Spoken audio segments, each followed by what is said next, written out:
बच्चों, online learning में आपका स्वागत है। आज हम कक्षा 7वीं हिंदी का बाल महाभारत कथा में से द्रौपदी स्वयंवर यह पाठ पढ़ने जा रहे हैं।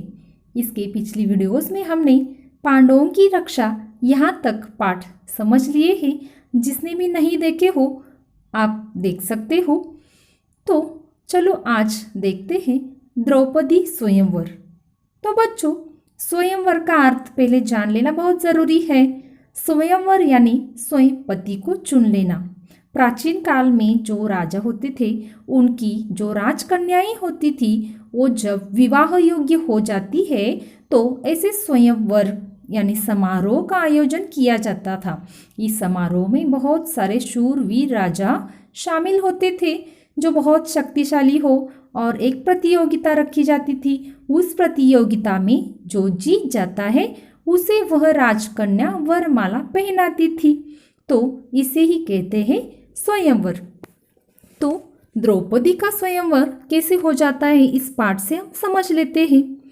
जिस समय पांडव एक चक्रा नगरी में ब्राह्मण वेश धारण करके जीवन बिता रहे थे, उसी वक्त पांचाल नरेश की कन्या द्रुपद राजा की बेटी द्रौपदी के स्वयंवर की तैयारियां शुरू हो गई।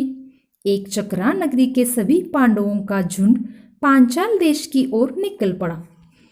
पांडव भी उनके साथ निकले। पांचाल देश में भी पांडव ब्राह्मण वेश में ही रहने लगे। स्वयंवर मंडप में वृद्धाकार यानी बहुत ही घना धनुष रखा था जिसकी डोरी तारों की बनी थी। ऊपर ऊंचाई पर एक सोने की मछली टंगी थी। उसके नीचे एक चमकदार यंत्र बड़े वेग से घूम रहा था।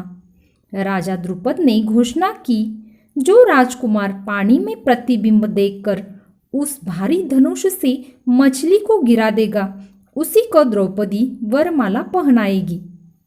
इस स्वयंवर में अनेक शूरवीर शामिल थे। उसमें कौरव यानी धृतराष्ट्र के 100 बेटे, कर्ण, श्री कृष्ण, शिशुपाल, जरासंध, पांडव भी उसमें शामिल थे। जो ब्राह्मण वेश परिधान करके जीवन बिता रहे थे। उसी वक्त धृष्टद्युम्न के साथ हाथ में हार लिए हुए द्रौपदी स्वयंवर मंडप में पहुंच गई। इसके बाद एक एक राजकुमार उठते, धनुष पर डोरी चढ़ाते और फिर से हारते, अपमानित होकर वापस आ जाते। ऐसा बहुत देर चलता रहा।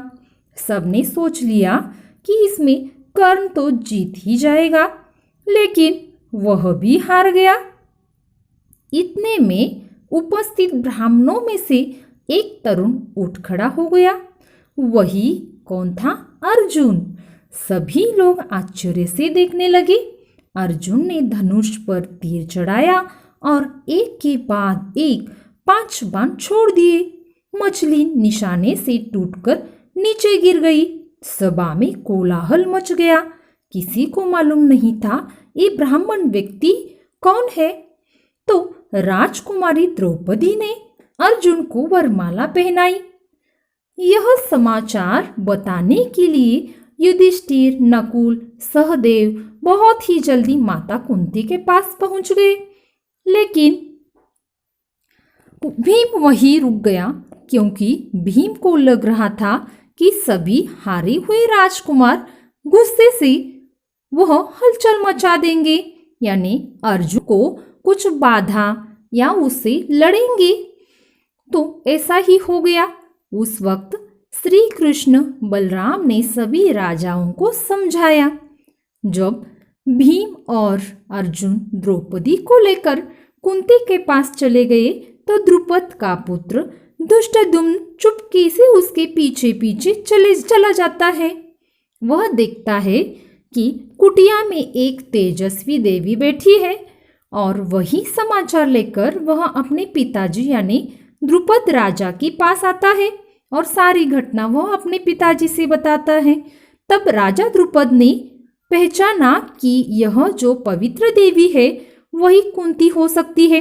राजा द्रुपद के बुलावा भेजने पर पांचों पांडव, माता कुंती और द्रौपदी राजभवन में पहुंच जाती है। युधिष्ठिर ने राजा को अपना सही परिचय दिया। यह जानकर राजा द्रुपद फूले न समाये। यानी उन्हें बहुत खुशी हो गई। उनकी इच्छा पूरी हो गई थी।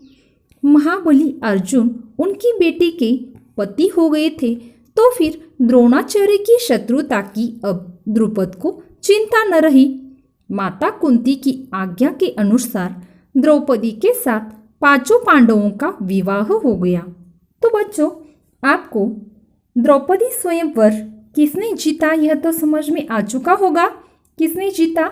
अर्जुन ने, यानी पांडवों में से जो कुंती का बेटा था उसी ने, यानी अर्जुन ने द्रौपदी स्वयंवर जीत लिया। बच्चों, आपको वीडियो बहुत अच्छी तरह से देखना है, समझना है, ताकि आपको महाभारत की कथा बहुत अच्छी तरह से ध्यान में रहे। धन्यवाद।